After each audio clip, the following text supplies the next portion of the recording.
Senator from Connecticut. Thank you, Mr. President.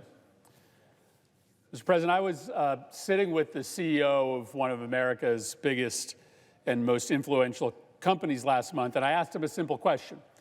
What could President Trump do that would be a bridge too far for you? What attack on democracy or the rule of law could Trump make that would cause you to speak up? His answer was pretty simple, and it was pretty confident. He said that if Trump were to ignore a Supreme Court ruling, that would cross the line. He was reflecting a familiar theme, that until President Trump thumbs his nose definitively at a court ruling, then his attacks on democracy are troubling but not lethal.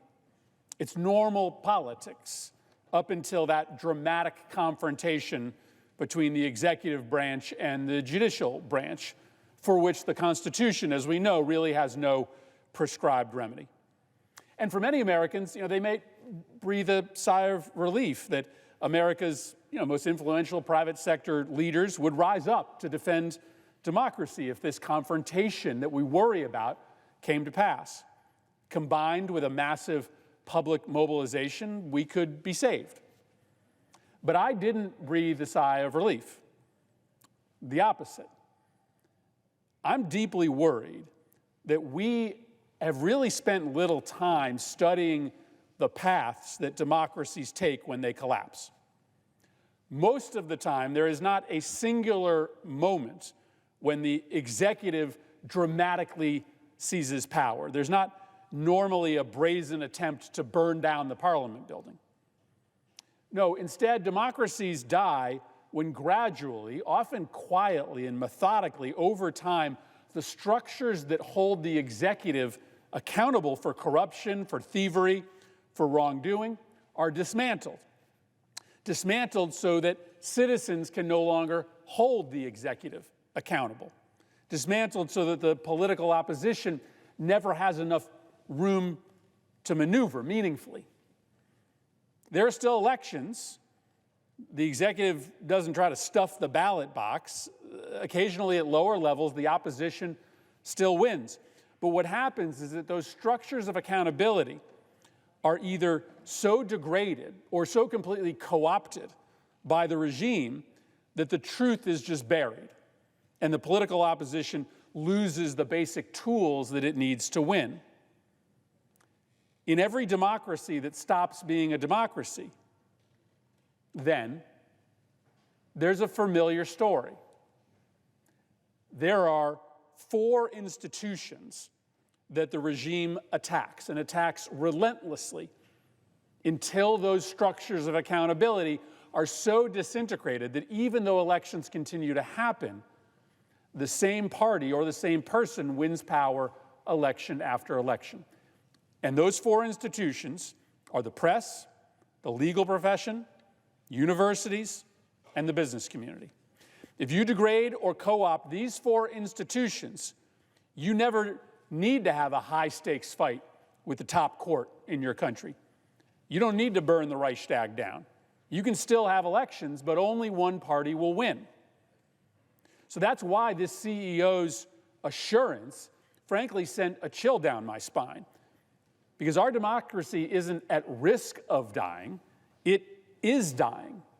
As we speak, we are watching it die. It is not too late to save it. Let me say that again. It is not too late to save our democracy, but we can't continue to close our eyes and think that our democracy can survive a coordinated assault on those 4 key institutions of accountability.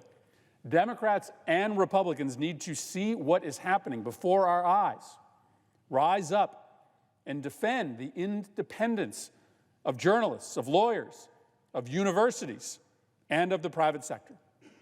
So I want to spend a minute or two to walk you through what President Trump is doing and how it frankly, chillingly mirrors the tactics that other leaders have used to transition real democracy into pretend fake democracy. It always starts with journalists.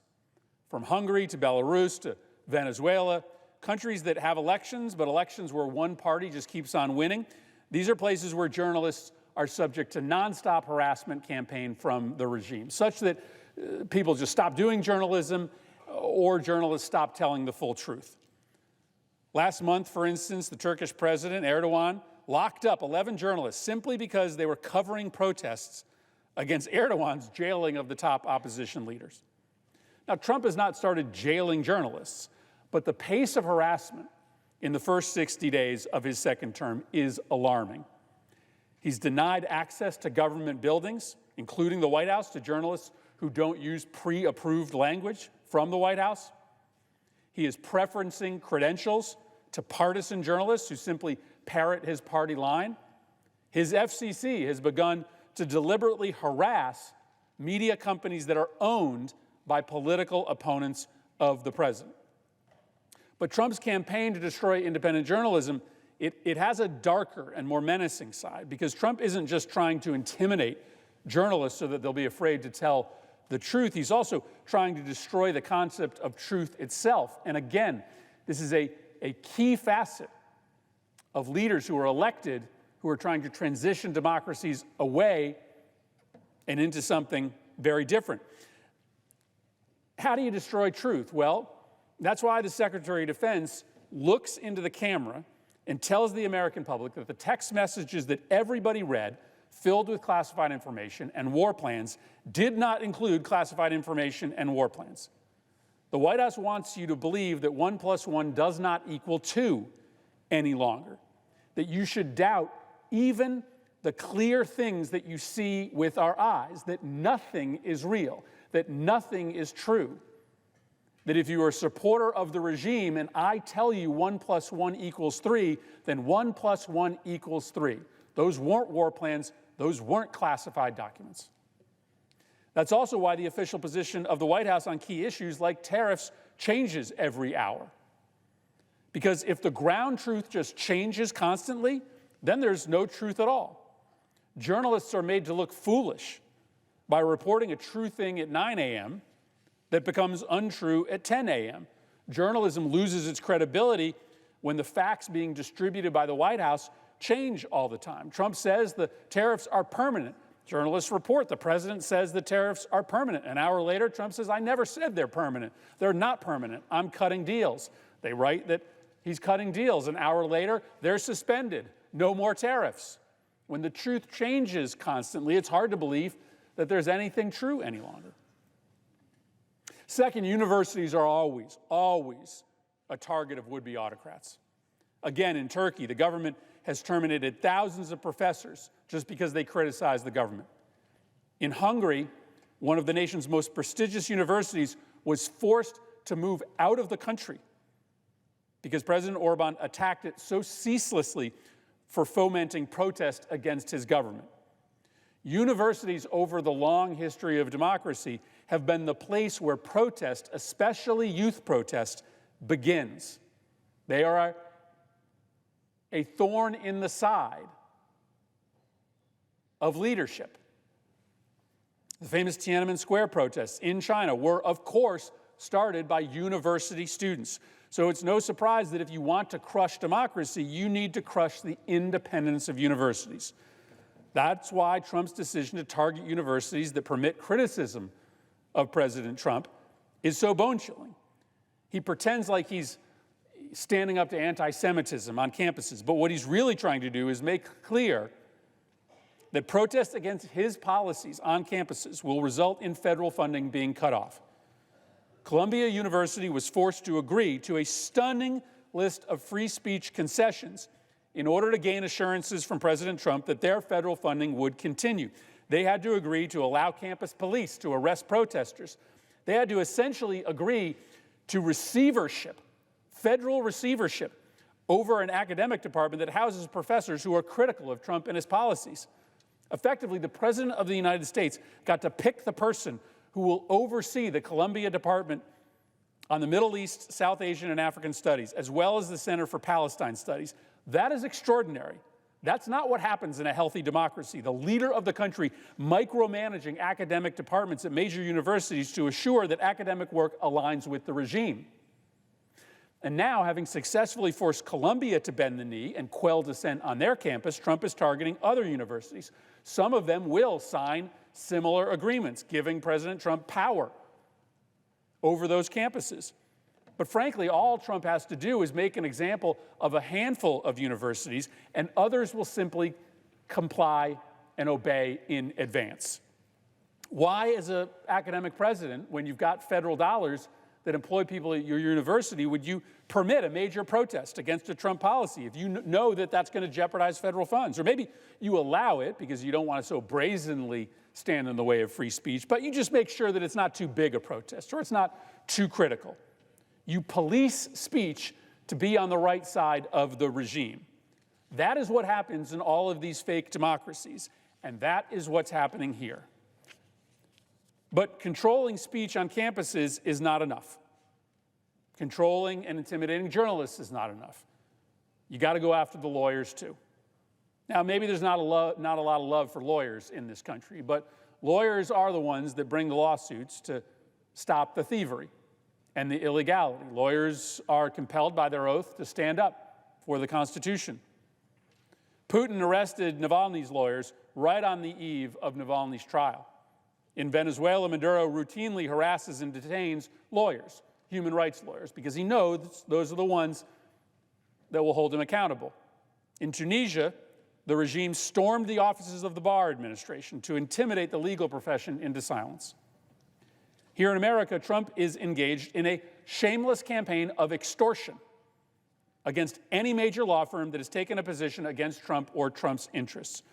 What he is doing is extraordinary.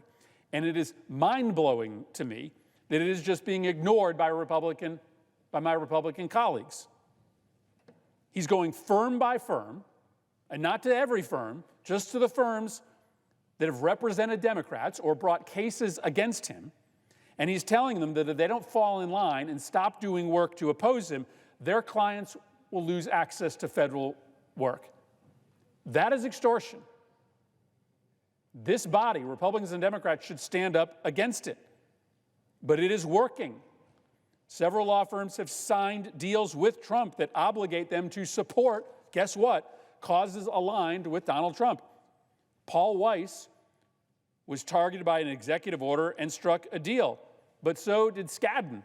They struck a deal with Trump before they'd even been targeted. Already, collectively, these firms have pledged, think about this, about $250 million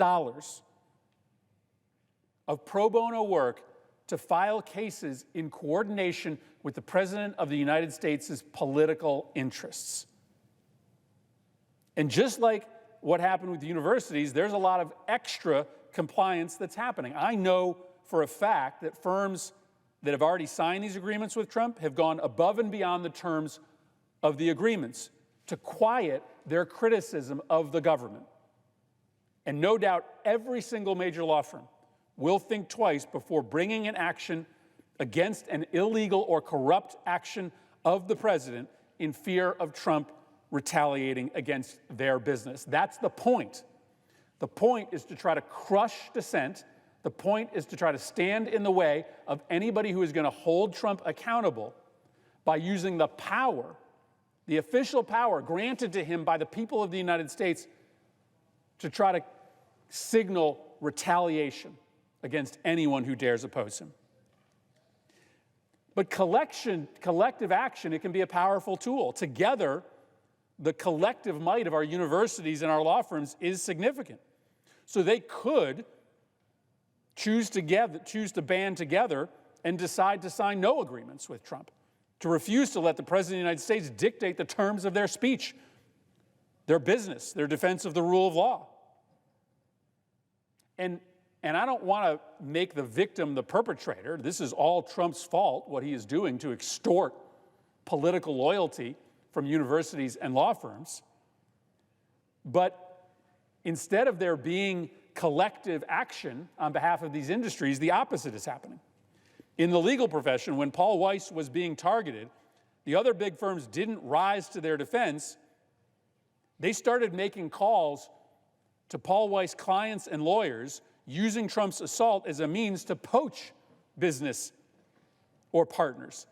That's shameful, acting like ravenous vultures, putting your profits first instead of your country's interests or the interests of the legal profession, which pledges before a court to stand up for the rule of law. Instead, these big firms are aiding and abetting the destruction of the rule of law by doing Trump's work for him,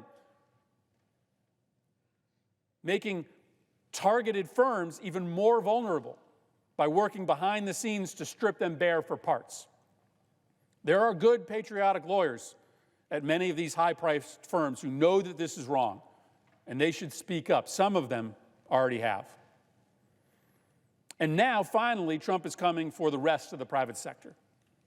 Listen, I have no idea what the Trump tariff policy is. The constantly shifting positions of the last week, they're an embarrassment. It's complete incompetent malpractice. It's jeopardized jobs and retirement savings and college funds all across this country. But the tariffs are complicated and convoluting and hard to understand, likely because they aren't actually economic or trade policy. They're a political tool. This one, designed to force every major company to come before Trump to plead for tariff relief in exchange for giving Trump the company's political loyalty. No different than what's happening in the legal profession or in America's universities. A tariff can be written very easily to favor one industry over another or one company over another, and the confusing nature of the tariff regime is a means for Trump to require every major company in the country to come on bended knee to him to get the relief they need. And that loyalty pledge could be anything: the purchase of some Trump crypto coin, public support for Trump's economic policies, donations to his political campaign. But having watched what Trump has done one by one to universities and law firms, why would we assume the tariffs aren't just simply a tool to do the same thing to big companies? So what I'm trying to say here is that you don't need a battle royale between the president and the Supreme Court for democracy to die. If journalists are constantly looking over their shoulder and unable to report on the truth, if protest is suppressed, even moderately, at universities, if lawyers start giving cover instead of uncovering corruption and illegality in the regime, if companies start being mouthpieces for the regime as a price of doing business, if all that happens, then we are not a real democracy anymore. We are a fake democracy. Elections still happen, like in Turkey, like in Hungary, like in Venezuela, but the rules are going to be tilted, and dissent will be suppressed so much that the same side, Trump's side, wins over and over and over. And this should matter not just to Democrats, not just to members of the minority party. This should matter to Republicans as well. We swear an oath to uphold the Constitution. And it is time for us to see the game that is being played. The good news is that the rules have not been fully rigged yet. There is still time, not loads of it, but there is still time for this body to set a tone that causes the kind of massive public outrage necessary to stop this campaign of destruction in its tracks. But that requires those of us who believe that the threat to democracy is urgent to act like it. That means saying to our Republican colleagues that we're not going to act like business as usual, that we're not going to proceed to legislation unless we have agreement, Republicans and Democrats, to stop this assault on free speech and dissent. It requires the minority party to say that right now. Only if we come together are we going to have a chance to save ourselves from the fate that has befallen so many other countries that have slowly, too quietly, seen their countries transition from real democracy to fake democracy. I yield the floor.